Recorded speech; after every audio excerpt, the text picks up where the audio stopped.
Rebirth के बाद zombie survival की कहानी। मुझे एक चालाक जॉम्बी ने पीछे से हमला करके मार दिया था, लेकिन किस्मत ने मुझे दूसरा मौका दिया। मैं दोबारा जिंदा होकर लौटा। इस बार मैंने पागलों की तरह राशन, पानी और जरूरी सामान इकट्ठा करना शुरू कर दिया और अपने घर को एक मजबूत प्रलय कालीन बंकर में बदल दिया। लेकिन तभी एक दिन अचानक बहुत बड़ा हादसा हो गया। धड़ाम, बाहर से गोलियों की आवाज आने लगी। मैं लड़खड़ाते हुए खिड़की तक दौड़ा और बाहर झांका। सामने सड़क पर 4 मिलिट्री गाड़ियां खड़ी थी। उनके आसपास कई लोग कैमोफ्लेज यूनिफॉर्म पहने हुए थे। आखिरी गोली चलने के साथ ही चारों तरफ पड़े सारे जॉम्बी जमीन पर ढेर हो गए। तभी एक आदमी ने लाउड स्पीकर उठाया और जोर से बोला, सुनो, हम सेना के लोग हैं। आस पास जो भी गांव वाले अभी जिंदा हैं, ध्यान से सुनो। सरकार ने शहर के दक्षिण हिस्से में एक सुरक्षित जोन बनाया है। जो भी जिंदा है जल्दी बाहर आ जाओ, हम तुम्हें वहां सुरक्षित जिंदगी देने ले चलेंगे। इतना सुनते ही आसपास के लोग खुश हो गए। अरे वाह, सेना आ गई, हम बच गए। कई लोग तुरंत अपना सामान समेटने लगे। लेकिन तभी मेरे पिताजी बोले, रुको, मुझे ये लोग ठीक नहीं लग रहे। मैंने भी ध्यान से देखा। उनकी आंखों में अजीब सी क्रूरता और हिंसा झलक रही थी। पिताजी बोले, हमारे घर में खाने पीने का पूरा इंतजाम है और घर भी किले जैसा मजबूत है। हमें उनके तथाकथित सेफ जोन में जाने की जरूरत नहीं। हालांकि हमारा परिवार शांत बैठा रहा, लेकिन बाकी गांव वाले बेचैन हो उठे। इन लोगों के आने से जैसे मरते हुए गांव में उम्मीद की एक आखिरी चिंगारी जल उठी थी। कुछ बुजुर्ग तो लंबे समय बाद मुस्कुराते हुए दिखाई दिए। थोड़ी देर बाद कई लोग अपने बैग और गठरी लेकर घरों से बाहर निकल आए। ज्यादातर सफेद बालों वाले बूढ़े लोग थे जो मुश्किल से चल पा रहे थे। मैंने मन ही मन सोचा, काश ये सब सुरक्षित रहे, लेकिन मुझे उन लोगों पर जरा भी भरोसा नहीं था। कुछ ही देर में वे तथाकथित सैनिक सभी बचे हुए लोगों को ट्रकों में बैठा कर ले गए। जाने से पहले उन्होंने फिर कहा,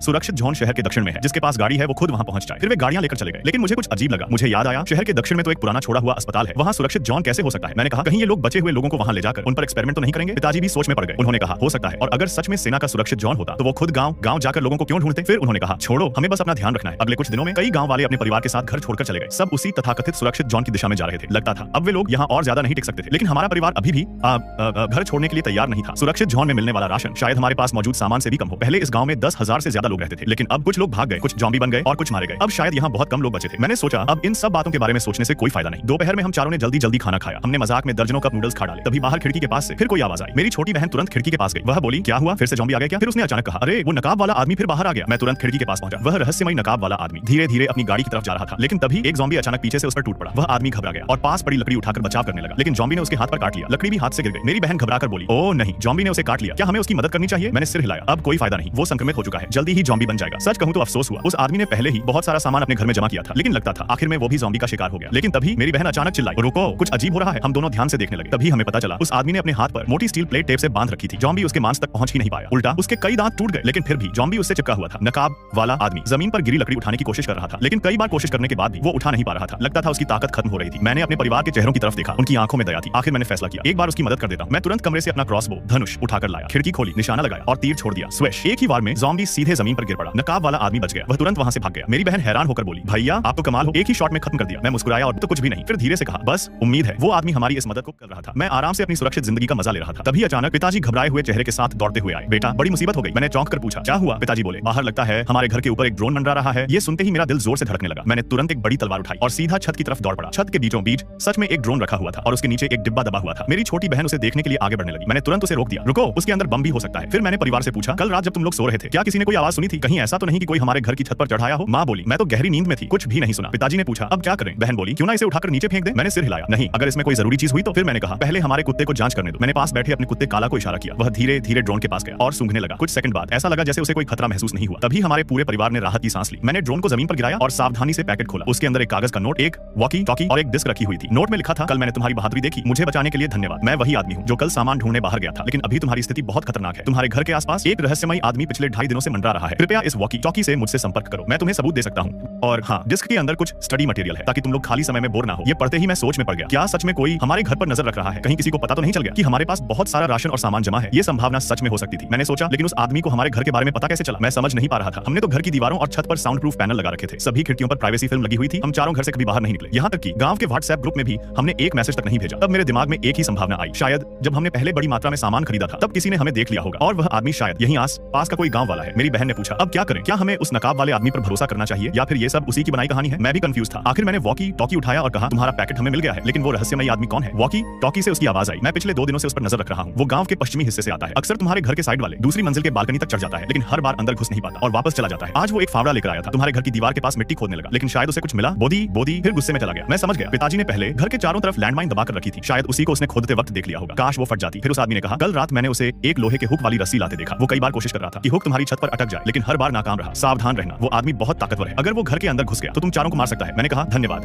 हम सावधान रहेंगे। वह बोला, कोई बात नहीं, कल तुमने मेरी मदद की थी, आज मैंने तुम्हारी। अब हिसाब बराबर। आभार जताने के लिए मैंने भी उसे अपने पसंदीदा 2 स्टडी डिस्क पैकेट में रखकर ड्रोन से वापस भेज दिए। रात हो चुकी थी। हम चारों पूरी तरह सतर्क थे। हमने बारी बारी से पहरा देना शुरू किया। कोई भी लापरवाही नहीं करना चाहता था। तभी अचानक वॉकी टॉकी से नकाब वाले आदमी की आवाज आई, बुरी खबर है, उसने तुम्हारी छत पर हुक अटका दिया है। वो तेजी से ऊपर चढ़ रहा है, लेकिन अच्छी बात यह है कि वो अकेला है। तुम चारों मिलकर उसे रोक सकते हो। ये सुनते ही हम चारों तुरंत हथियार लेकर छत की तरफ दौड़े। दौड़े। मेरी बहन बोली मैं रस्सी काट देती हूँ, वो नीचे गिर जाएगा। मैंने उसे रोक दिया, नहीं इतनी आसानी से नहीं, मैं चाहता हूँ वो यहाँ आए और कभी वापस न जाए। मैंने सबको बड़े बॉक्स के पीछे छिपा दिया। 2 मिनट बाद वो आदमी सच में हमारी छत पर चढ़ाया। जैसे ही वो रस्सी समेटने लगा उसकी नजर मुझ पर पड़ गई। मैं उसे घूर रहा था। वो हंसकर बोला तो तुमने मुझे देख ही लिया, अच्छा हुआ, पहले तुम्हें मारूंगा फिर तुम्हारे घर का सारा सामान ले जाऊंगा। मैं बोला बड़ी बड़ी बातें मत करो, हमारा सामान लेना इतना आसान नहीं है। वो हंसकर बोला तुम 2 लोग मुझे रोक पाओगे? छोटी लड़की, तुम लोग सपने देख रहे हो। फिर वो गरज कर बोला आज बहुत दिनों बाद लड़ाई का मौका मिला है, आज मैं तुम सबको खत्म कर दूंगा। जैसे ही वो मेरी तरफ दौड़ा अचानक पीछे से काला उस पर टूट पड़ा। उसने उसके पैर को जोर से काट लिया। जैसे ही उस आदमी ने देखा कि काला संक्रमित जॉम्बी कुत्ता है, उसके चेहरे का रंग उड़ गया। उसी पल मैंने अपना क्रॉसबो उठाया, सीधा उसकी तरफ निशाना लगाया और कहा माफ करना भाई, अगली जिंदगी में मिलते हैं। आधारित एक शब्द है, लेकिन मुझे क्या पता था एक रात कोई चुपके से मेरे घर की छत पर चढ़ाएगा। मैंने क्रॉसबो उठाया, निशाना लगाया और कहा अगले जन्म में मिलते हैं। तीर सीधा जाकर उसे लगा, सटीक निशाना था। वो आदमी वहीं ढेर हो गया। लेकिन अजीब बात ये थी हमारे कुत्ते काला ने उसे पहले ही काट लिया था, फिर भी वो आदमी संक्रमित नहीं हुआ। मैं सोचने लगा क्या सच में काला के शरीर में जॉम्बी वायरस के खिलाफ कोई एंटीबॉडी है,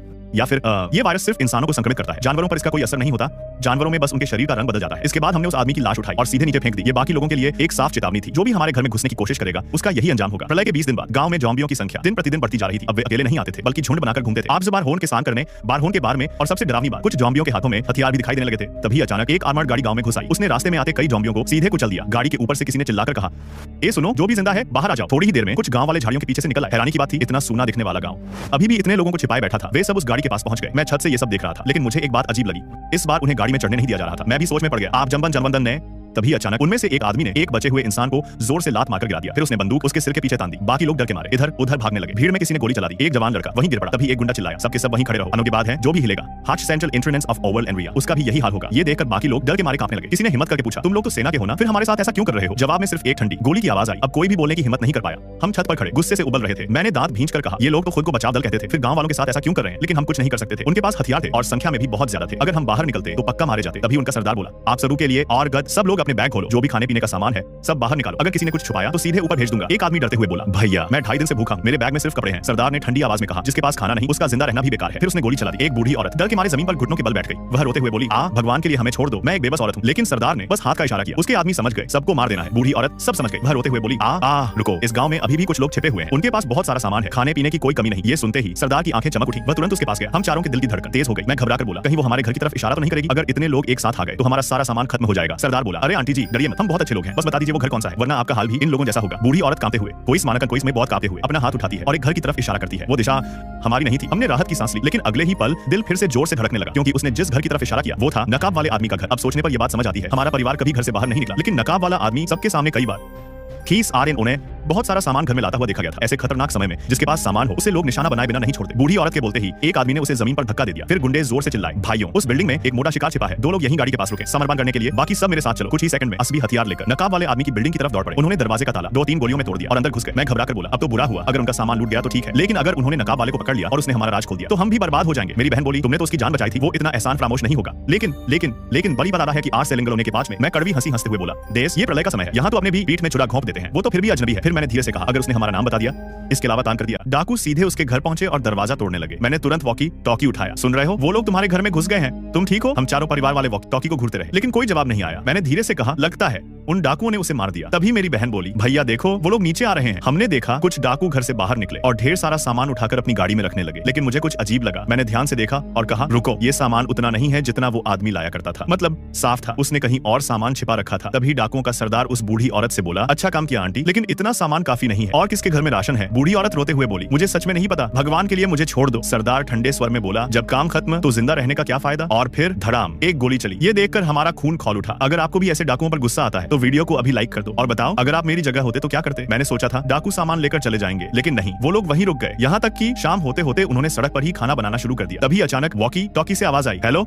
सुन रहे हो? मैं चौंक पड़ा। तुम जिंदा हो? नकाब वाले आदमी ने हंसते हुए कहा इतनी जल्दी नहीं मरने वाला। उसने बताया कि उसके घर में एक गुप्त कमरा बना हुआ है, वहीं उसने अपना असली सामान छिपा रखा था। वो बोला इतना सारा सामान खुले में लाओगे तो लोग जरूर निशाना बनाएंगे, इसलिए मैंने पहले से तैयारी कर रखी थी। मैं हंस पड़ा तुम तो काफी चालाक निकले। लेकिन फिर उसने गंभीर होकर कहा समस्या अभी खत्म नहीं हुई, ये डाकू यहाँ से जाने वाले नहीं है, जल्दी ही बाकी घरों को भी लूटेंगे। मैंने पूछा तो फिर क्या करें? वो कुछ देर सोचकर बोला हमें जॉम्बियों का इस्तेमाल करना होगा। मैं चौंक गया क्या मतलब? वो बोला मैंने देखा है कुछ जॉम्बी अब बहुत तेज हो गए हैं, इतने तेज कि बंदूक वाले लोग भी उनसे बच नहीं पाते। तभी मुझे उसकी योजना समझ आई। तुम जॉम्बियों को यहाँ लाना चाहते हो? वो बोला हाँ, जॉम्बी सेना इन डाकुओं को खत्म कर देगी। अगर आप होते तो क्या ये प्लान करते? कमेंट में जरूर बताओ। रात होते ही डाकू पेट भरकर सो गए। हमने तुरंत अपना प्लान शुरू किया। हमने अपने कुत्ते काला को ड्रोन से बांध दिया, वो भौंककर जॉम्बियों को आकर्षित करेगा। मैंने धीरे धीरे ड्रोन उड़ाया। 13 से ड्रोन है। सबसे बड़ा डर यही था कि कहीं डाकू हमें देख न ले, लेकिन वो लोग इतने गहरी नींद में सो रहे थे जैसे कई दिनों से जाग रहे हो। हमारे गांव के पूर्व में एक बड़ी इलेक्ट्रॉनिक्स फैक्ट्री है। वहाँ पहले हजारों मजदूर काम करते थे और अब वहाँ हजारों जॉम्बी थे। जैसे ही हमारा ड्रोन वहाँ पहुंचा, काला जोर जोर से भौंकने लगा। कुछ ही सेकंड में चारों तरफ से जॉम्बियों की भीड़ निकलने लगी। उधर नकाब वाले आदमी ने भी अपना ड्रोन भेज दिया। उसने नीचे कच्चा मांस लटका रखा था। दोनों ड्रोन दो अलग अलग झुंडों को आकर्षित कर रहे थे। कुछ ही मिनटों में हजारों जॉम्बी हमारे गांव की तरफ दौड़ पड़े। उधर डाकुओं के पास एक आदमी अचानक बोला, भाई तुम्हें कुत्ते की आवाज सुनाई दे रही है। दूसरा गुस्से में बोला, आधी रात को कुत्ता कहां से आएगा, सोने दे। लेकिन तभी जमीन हल्की हल्की कांपने लगी। एक आदमी चिल्लाया, रुको, ये आवाज कुछ और है। सब लोग उठो। डाकू तुरंत हथियार लेकर खड़े हो गए। मानना पड़ेगा वे लोग प्रशिक्षित थे, लेकिन इस बार उनके सामने जो आने वाला था वो था हजारों ज़ॉम्बियों का तूफान। सरदार चिल्लाया, गोली चलाओ, कोई पीछे नहीं हटेगा। और फिर चारों तरफ ताबड़तोड़ गोलियां चलने लगी। सामने के कई ज़ॉम्बी गिर पड़े, लेकिन पीछे से और भी ज्यादा ज़ॉम्बी आ रहे थे, इतने की गिनना भी नामुमकिन था। मेरी बहन घबराकर बोली, भैया क्या ज़ॉम्बी जीत पाएंगे? मैं मुस्कुराया और बोला,